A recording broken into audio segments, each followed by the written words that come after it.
I want to talk about courage. And there's a reason why I'm standing in this space at work, and I'll get to that. Last year was an emotionally interesting year for me. I think I started to look more inwards and focus more on me and what I was feeling as opposed to only making sure that everyone else around me was okay. And some of these things I've talked about on this channel in this series before. But there were a couple of times when I had actual trials last year. And these were moments where I really struggled with myself. Because, I'm going to put this camera over here.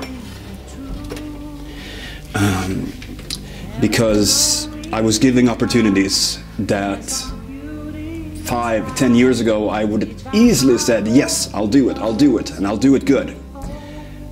But now I was faced in a dilemma where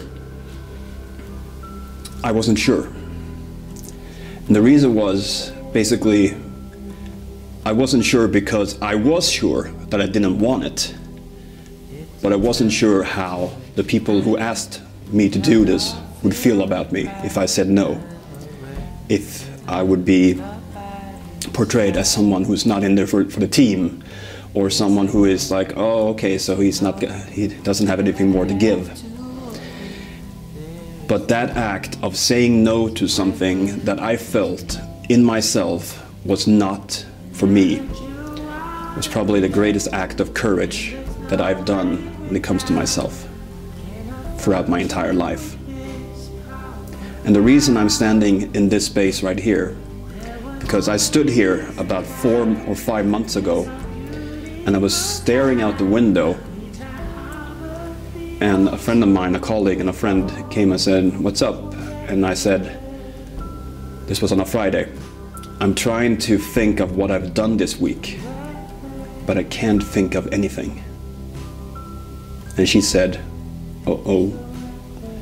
And that was a signal. That was a signal to me that, as we say in Swedish, the wall, to go into the wall, to be burned out, that wall was coming. It wasn't here yet, but it was over there. And I decided to slow things down a bit and really figure out my own priorities, what I want to do and how I want to handle things. The problem is, if you show weakness, if you show to other people that you're not up to the task, there's a great chance and a great risk that you will be placed in the "we shouldn't put more on him, he probably can't handle it, we'll just, put him over there and we'll bet on someone else." And that thought scares me so much. But the fact that I actually said no with a clear conscience to myself, regardless of what they would think of me, I am so incredibly proud of myself. But I actually have the self-respect and the ability to see that wall before it's here and say no. I can do those things, but I decide not to because I don't want to end up with that wall in my face.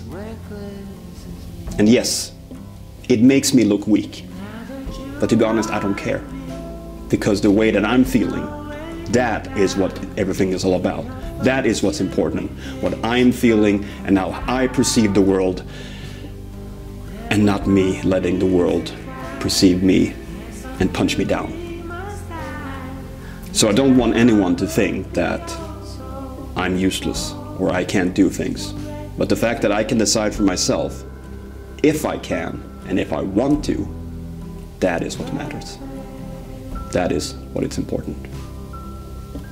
So as I'm standing here, a few months later, looking back on the past week, I have a pretty good idea of what I've done.